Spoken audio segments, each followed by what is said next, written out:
ಅಶೋಕ್ ಅಶೋಕ್ ಅಶೋಕ್ ಮಾತಾಡಿ. ಅಶೋಕ್ ಏನಾಯ್ತು? ಅಶೋಕ್ ಅಶೋಕ್ ಯಾಕೆ ಹೀಗೆ ಮಾಡಿದ್ರಿ? ಅಶೋಕ್ ಏನಾಯ್ತು? ಅಶೋಕ್ ಮಾತಾಡಿ, ಕಣ್ಬಿಡಿ. ಅಶೋಕ್ ಇಲ್ಲಿ ನೋಡಿ. ಅಶೋಕ್ ಅಶೋಕ್ ಕಣ್ಬಿಡಿ. ಅಶೋಕ್ ಮಾತಾಡಿ. ಅಶೋಕ್ ಅಶೋಕ್ ಎದ್ದೇಳಿ, ಮೇಲೆ ಎದ್ದೇಳಿ, ಎದ್ದೇಳಿ, ಎದ್ದೇಳಿ, ಎದ್ದೇಳಿ. ಅಶೋಕ್ ಬನ್ನಿ.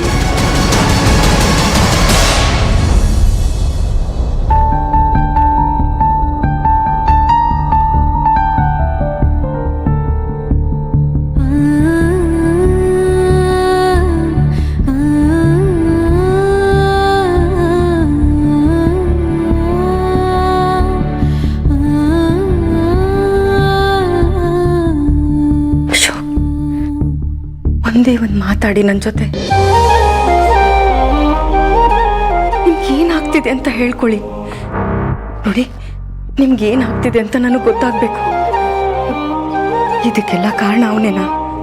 ನಿಮಗೆ ತೊಂದರೆ ಮಾಡ್ತಿದ್ದಾನ? ಹಿಂಸೆ ಮಾಡ್ತಿದ್ದಾನ? ಅದರಿಂದ ನಿಮಗೆ ನೋವಾಗ್ತಿದ್ಯಾ ಅಶೋಕ್? ಅಪ್ಪ ಅನ್ನೋ ಮಮತೆನೂ ಇಲ್ಲ ಅವನಿಗೆ. ನಿಮ್ಗೆ ಯಾವಾಗ ಹಸುವಾಗುತ್ತೆ, ಯಾವಾಗ ದಾಹ ಆಗುತ್ತೆ, ಅದನ್ನೆಲ್ಲ ನೀವು ಹೇಗೆ ಹೇಳ್ಕೊತೀರಾ ಅಶೋಕ್ ನನ್ನ ಹತ್ರ?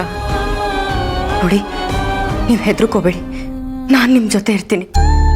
ನಿಮ್ಮ ಸುಖ ದುಃಖದಲ್ಲಿ ನಾನು ನಿಮ್ಮ ಜೊತೆ ಆಗಿರ್ತೀನಿ.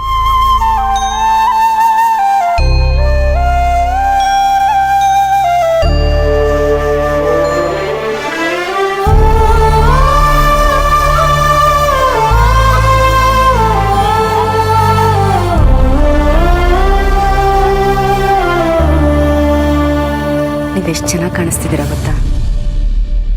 ಆದಷ್ಟು ಬೇಗ ಸರಿ ಹೋಗ್ತೀರಾ ಅಶೋಕ್. ನಾನು ಹೋಗಿ ನಿಮಗೆ ತಿಂಡಿ ತೊಗೊಂಡು ಬರ್ತೀನಿ, ಆಯ್ತಾ?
ಅಶೋಕ್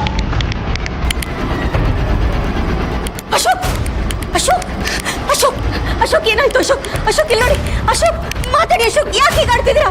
ಅಶೋಕ್ ಏನಾಯ್ತು? ಅಶೋಕ್ ಕಣ್ಬಿಡಿ. ಅಶೋಕ್ ಇಲ್ಲಿ ನೋಡಿ, ಇಲ್ಲಿ ನೋಡಿ. ಅಶೋಕ್ ಯಾಕೆ ಕಿವಿ ಮುಚ್ಕೊಂಡಿದ್ದೀರಾ? ಅಶೋಕ್ ಮಾತಾಡಿ. ಅಶೋಕ್ ಅಶೋಕ್ ಏನಾಗ್ತಿದೆ? ಅಶೋಕ್ ಹೇಳಿ. ಅಶೋಕ್ ಮಾಮ, ಅಶೋಕ್ ಹೇಗೆ ಮಾಡ್ತಿದ್ದಾರೆ? ಬೇಗ ಬನ್ನಿ ಮಾಮ. ಅಶೋಕ್ ಅಶೋಕ್ ಅಶೋಕ್ ಇಲ್ಲಿ ನೋಡಿ, ಕಣ್ಬಿಡಿ. ಅಶೋಕ್ ಪ್ಲೀಸ್. ಅಶೋಕ್ ಅಶೋಕ್ ಏನಾಯ್ತು ಬರೇ? ಅಯ್ಯೋ ಅಣ್ಣ, ಅಶೋಕ್ ಅಣ್ಣ, ಅಶೋಕ್ ಅಶೋಕ್ ಅಣ್ಣ, ಅಶೋಕ್ ಅಶೋಕ್ ಏನಾಯ್ತು? ಅಶೋಕ್ ಅಣ್ಣ, ಇದು ಅಶೋಕ್. ಅಶೋಕ್ ಪ್ಲೀಸ್ ಮಾತಾಡಿ. ಅಶೋಕ್ ಅಣ್ಣ,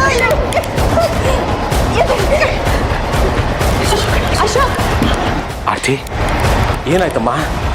ಅಶೋಕ ಯಾಕೆ ಹೀಗಾಡ್ತಿದ್ದಾನೆ? ಗೊತ್ತಿಲ್ಲ ಮಾವ. ಈಗ ಸ್ವಲ್ಪ ಹೊತ್ತು ಮುಂಚೆ ಚೆನ್ನಾಗಿ ಇಲ್ಲೇ ಕೂತಿದ್ರು. ಟಿಫನ್ ತರೋಣ ಅಂತ ಕೆಳಗೆ ಹೋಗಿ ಬರೋಷ್ಟರಲ್ಲಿ ಕೆಳಗೆ ಬಿದ್ದು ಒದ್ದಾಡ್ತಿದ್ದಾರೆ. ಅಶೋಕ್. ಅಯ್ಯೋ ರಾಮ, ಕಿವಿ ಯಾಕಮ್ಮ ಮುಚ್ಕೋತಿದ್ದಾರೆ? ಚಿಕ್ಕಪ್ಪ ಅವನಿಗೆ ತಲೆನೋವು ಶುರು ಆಗಿರ್ಬೋದು, ತಲೆ ಸಿಡ್ದಾಗ ಆಗ್ತಿರ್ಬೋದು, ಅದಕ್ಕೆ ಕಿವಿ ಮುಚ್ಕೊಂಡಿರ್ಬೇಕು. ಅಶೋಕ, ನಿನ್ಗೆ ಏನಾಗ್ತಿದೆ ಅಂತ ಹೇಳಪ್ಪ, ಮಾತಾಡೋ. ಅಶೋಕ್, ಅಶೋಕ್ ಇಲ್ಲಿ ನೋಡಿ ಅಶೋಕ್, ಮಾತಾಡಿ ಅಶೋಕ್. ಆಸ್ಪತ್ರೆಗೆ ಕರ್ಕೊಂಡು ಹೋಗೋಣವಾ? ಯಜಮಾನ್ರೆ, ಇದು ಆಸ್ಪತ್ರೆ ಕರ್ಕೊಂಡು ಹೋಗುವಂಥದ್ದಲ್ಲ. ಅಶೋಕ್ ಅಣ್ಣನ್ಗೆ ಏನೋ ಕರ್ಕಶವಾದ ಧ್ವನಿ ಕೇಳಿಸ್ತದೆ. ಅಮ್ಮೋರೆ, ಒಂದು ಕೆಲಸ ಮಾಡಿ, ಅಶೋಕ್ ಅಣ್ಣನ ಕಿವಿನ ಗಟ್ಟಿಯಾಗಿ ಮುಚ್ಚಿ.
ಮಾತಂಗಿ, ಈ ರೀತಿ ಎಲ್ಲ ಮಾಡಿದ್ರೆ ಸರಿ ಹೋಗುತ್ತೆ ಅಂತ ನಿಮಗೆ ಗೊತ್ತಾಯ್ತು? ಹೇಗೆ ಗೊತ್ತಾಯ್ತು ಅಂತ ನಿಮಗೆ ಹೇಳಿದ್ರು ನಿಮ್ಗೆ ಅರ್ಥ ಆಗಲ್ಲ ಭವಾನಿ ಅಕ್ಕ. ಎಲ್ಲ ನೋಡ್ಕೊಂಡು ಕೈ ಕಟ್ಕೊಂಡು ಕೂತ್ಕೊಳ್ಳೋದ್ರಲ್ಲಿ ಏನು ಪ್ರಯೋಜನ ಇಲ್ಲ. ಇಂಥದಕ್ಕೆಲ್ಲ ಒಂದು ನಾಂದಿ ಹಾಡಲೇಬೇಕು.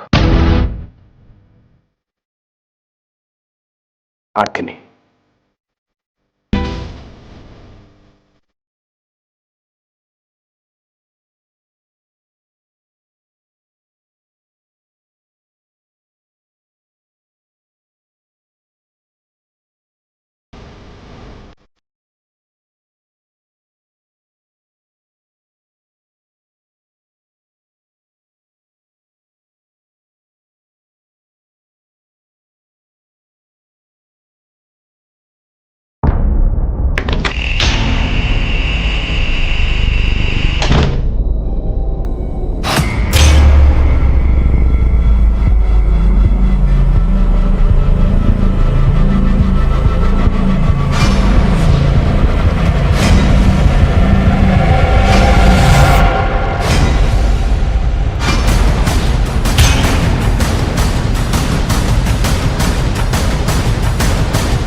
ಟಿಫನ್ ಮಾಡು ಚೈತ್ರ.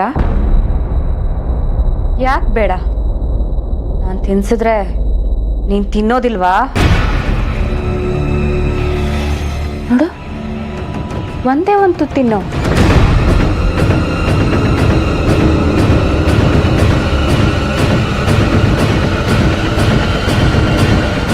ತಗೋ.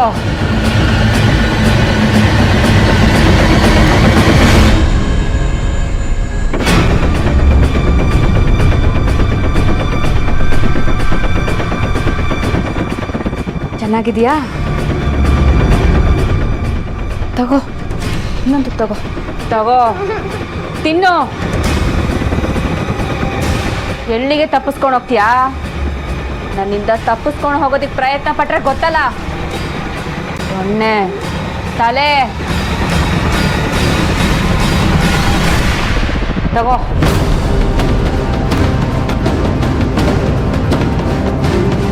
ತಗೋ.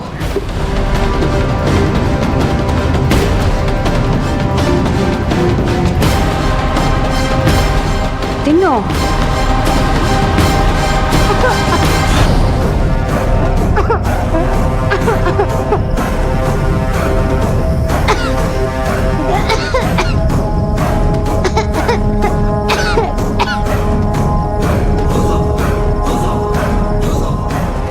ಚೈತ್ರ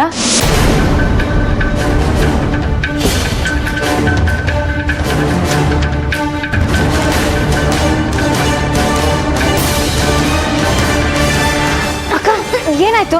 ಯಾಕೆ ಚೈತ್ರ ಕೆಮ್ತಿದ್ದಾಳೆ? ಅದು ಟಿಫನ್ ಮಾಡ್ಸಕ್ ಬಂದೆ ವೇದ, ಮೆತ್ತಗೆ ಹಾಕ್ಬಿಡ್ದೆ. ನೀರು ಕೊಡು. ನಿಧಾನಕ್ಕೆ ಕಂದ, ನಿಧಾನಕ್ಕೆ ತಿನ್ಬೇಕು ತಾನೆ.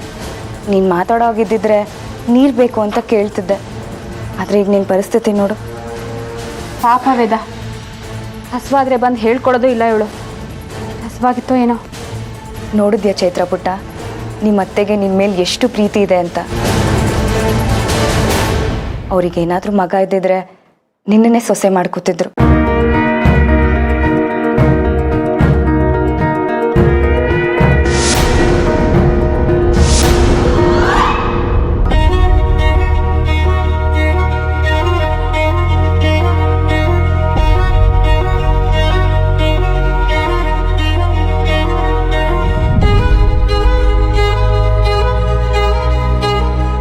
ಅಕ್ಕ ಅಕ್ಕ ಏನಾಯ್ತಕ್ಕ? ಏನೂ ಇಲ್ಲ. ಅಕ್ಕ ಯಾಕೆ ಅಳ್ತಿದ್ಯಾ? ಹಾಗೇನಿಲ್ಲ. ಕಣ್ಣಲ್ಲಿ ನೀರು ಬರ್ತಿದೆ, ಏನೂ ಇಲ್ಲ ಅಂತ ಸುಳ್ಳು ಹೇಳ್ತಿದ್ಯಾ? ಏನಾಯ್ತು ಹೇಳು. ಮಗು ಅಂದಿಯಲ್ಲ, ಅದಕ್ಕೆ.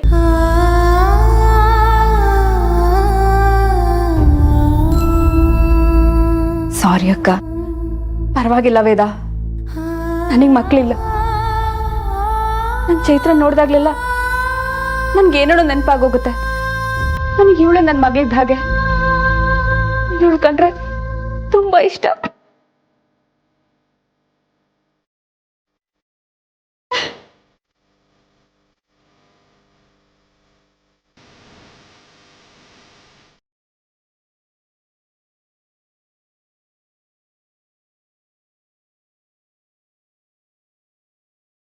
ಚೈತ್ರ ಪುಟ್ಟ, ಯಾಕೆ ಇಷ್ಟೊಂದು ಭಯ ಪಡ್ತಿದ್ಯಾ? ಇಲ್ಲಿ ಯಾರು ನಿಂಗೇನು ಮಾಡಲ್ಲ. ಚೈತ್ರ, ಇಲ್ಲಿ ನೋಡು, ನಾನು ನಿನ್ನ ಅಕ್ಕನೇ ತಾನೆ. ನನ್ನ ಮೇಲೆ ನಂಬಿಕೆ ಇದೆ ಅಲ್ವಾ? ಏನಾಯ್ತು ಅಂತ ಹೇಳು ಪುಟ್ಟ.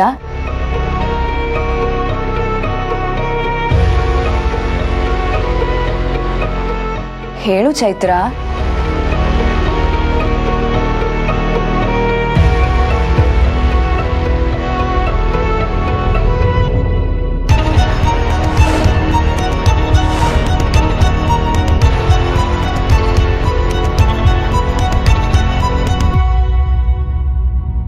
ಏನು? ಭವಾನಿ ಅಕ್ಕ? ಭವಾನಿ ಅಕ್ಕ ಅಂದ್ರೆ ಏನು? ಮನೇಲಿ ಯಾರಿಗಾದ್ರೂ ಈ ವಿಷಯ ಹೇಳಿದ್ರೆ ಇದೇ ದೊಣ್ಣೆಯಿಂದ ಸಾಯಿಸ್ಬಿಡ್ತೀನಿ.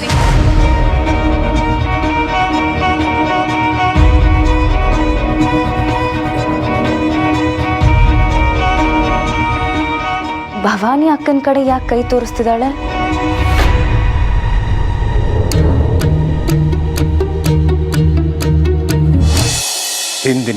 ದಿನಕ್ಕೆ ಅಶೋಕನ ಸ್ಥಿತಿ ಬದಲಾಗ್ತಾ ಇದೆ. ನನ್ನ ಕೈಲಂತೂ ನೋಡೋಕ್ಕಾಗ್ತಿಲ್ಲ. ನಾಳೆನೇ ಈ ಮನೆ ಖಾಲಿ ಮಾಡಿಬಿಡೋಣ. ಚೆನ್ನಾಗಿ ಯೋಚನೆ ಮಾಡಿ ನಿರ್ಧಾರಕ್ಕೆ ಬಂದಿದ್ರೆ ಒಳ್ಳೇದಿತ್ತು.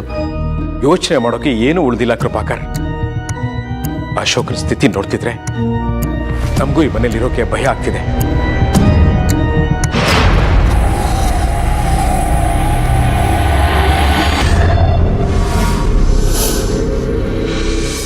ಈ ಮನೆಯಲ್ಲಿ ದೋಷ ಇರೋದು ಸತ್ಯ ಅಂತ ಅನ್ನಿಸ್ತಿದೆ. ಮತ್ತಾರಿಗಾದ್ರೂ ಈ ಮನೇಲಿ ಅನಾಹುತ ಆಗೋಕ್ಕೂ ಮುಂಚೆ ನಾವು ಮನೆ ಖಾಲಿ ಮಾಡೋಣ, ಸಿಟಿ ಮನೆಗೆ ಶಿಫ್ಟ್ ಆಗೋಣ. ಅಲ್ಲಿಗೆ ಹೋದ್ಮೇಲೆ ಎಲ್ಲ ಸರಿ ಹೋಗುತ್ತೆ. ಅಲ್ಲಿರೋ ಆಳುಗಳಿಗೆ ನಾವು ಬರ್ತಿದ್ದೀವಿ ಅಂತ ತಿಳಿಸ್ಬಿಡಿ. ಚಿಕ್ಕಪ್ಪ, ಒಂದು ನಿಮಿಷ. ಮನೆ ಶಿಫ್ಟ್ ಮಾಡೋದು ಬೇಡ ಚಿಕ್ಕಪ್ಪ.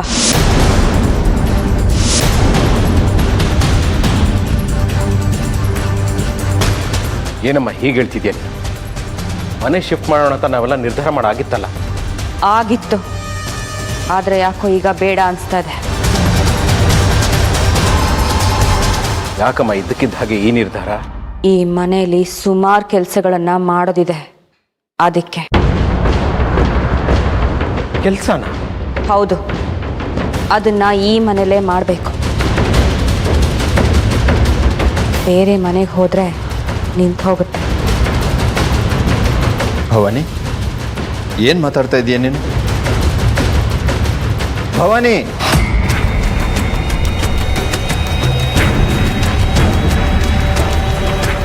ಈ ಮನೇಲೇ ಇದ್ಕೊಂಡು ಮಾಡಬೇಕಾಗಿರುವಂಥ ಕೆಲಸಗಳು ಏನಮ್ಮ ಇದೆ?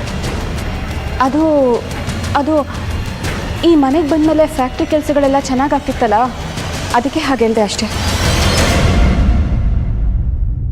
ಭವಾನಿ, ನೀನು ಹೇಳ್ತಾ ಇರೋದು ಏನೂ ನನಗೆ ಅರ್ಥ ಆಗ್ತಿಲ್ಲ. ಈ ಮನೆ ಖಾಲಿ ಮಾಡೋಕ್ಕೂ ಫ್ಯಾಕ್ಟ್ರಿ ಕೆಲಸಕ್ಕೂ ಏನಮ್ಮ ಸಂಬಂಧ? ಭವಾನಿ, ನೀನು ಯಾವ ವಿಷಯದ ಬಗ್ಗೆ ಮಾತಾಡ್ತಿದ್ದೀಯ ಅಂತ ಸ್ವಲ್ಪ ಕ್ಲಿಯರ್ ಆಗಿ ಹೇಳ್ತೀಯಾ? ಏನಿಲ್ಲ ಬಿಡಿ, ನೀವು ಅದೇನು ನಿರ್ಧಾರ ತಗೊಂಡಿದ್ದೀರೋ ಹಾಗೆ ಮಾಡಿ. ಒಬ್ಬೊಬ್ಬರು ಒಂದೊಂದು ಥರ ಬಿಹೇವ್ ಮಾಡೋಕ್ಕೆ ಶುರು ಮಾಡ್ತಿದ್ದಾರೆ. ತುಂಬ ಗೊಂದಲ ಆಗ್ತಿದೆಪ್ಪ. ಮಾತಂಗಿ, ಈ ಮನೆಯಲ್ಲಿ ನೀನು ಒಬ್ಳು ಮುಖ್ಯವಾದ ಸದಸ್ಯೆ. ಈ ಮನೆ ಖಾಲಿ ಮಾಡೋದ್ರ ಬಗ್ಗೆ ನಿನ್ನ ಅಭಿಪ್ರಾಯ ಏನು? ಈ ಮನೆ ತಗೊಂಡು ಸುಮಾರು 40 ವರ್ಷ ಆಯ್ತು. ಯಾವತ್ತು ಯಾವ ಸಮಸ್ಯೆನೂ ಆಗಿರಲಿಲ್ಲ. ಆದ್ರೆ ಇತ್ತೀಚೆಗೆ ಎಲ್ಲ ನಿಗೂಢ ಅನ್ನಿಸ್ತಾ ಇದೆ. ಚಿರು ಸಾವು, ಅಶೋಕಣ್ಣನ ಸ್ಥಿತಿ, ತೋಟದಲ್ಲಿ ಗುಂಡಿ, ಮನೆ ಮುಂದೆ ರಕ್ತ, ಕಾಗೆಗಳ ಕೂಗಾಟ, ಎಲ್ಲ ನಿಗೂಢವಾಗಿದೆ. ಇದೆಲ್ಲ ನೋಡ್ತಾ ಇದ್ರೆ ನಾವ್ ಈ ಮನೆ ಖಾಲಿ ಮಾಡೋ ನಿರ್ಧಾರ ಸರಿ ಅನ್ಸತ್ತೆ. ಸರಿ ಕೃಪಾ. ಆಯ್ತು ಮಾವ, ನಾನು ಸಿಟಿಗೆ ಹೋಗಿ ಬರ್ತೀನಿ.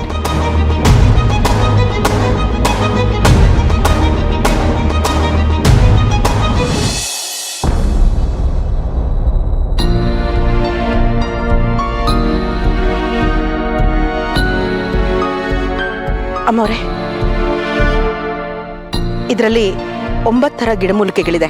ಇದನ್ನ ಅರೆದು ಅಶೋಕಣ್ಣನ ಮೈಗೆ ಹಚ್ಚಿ, ರಕ್ತ ಸಂಚಲನ ಚೆನ್ನಾಗಾಗತ್ತೆ, ದೇಹಕ್ಕೆ ಶಕ್ತಿ ಬರುತ್ತೆ. ತಗೊಳ್ಳಿ ಅಮ್ಮವ್ರೆ.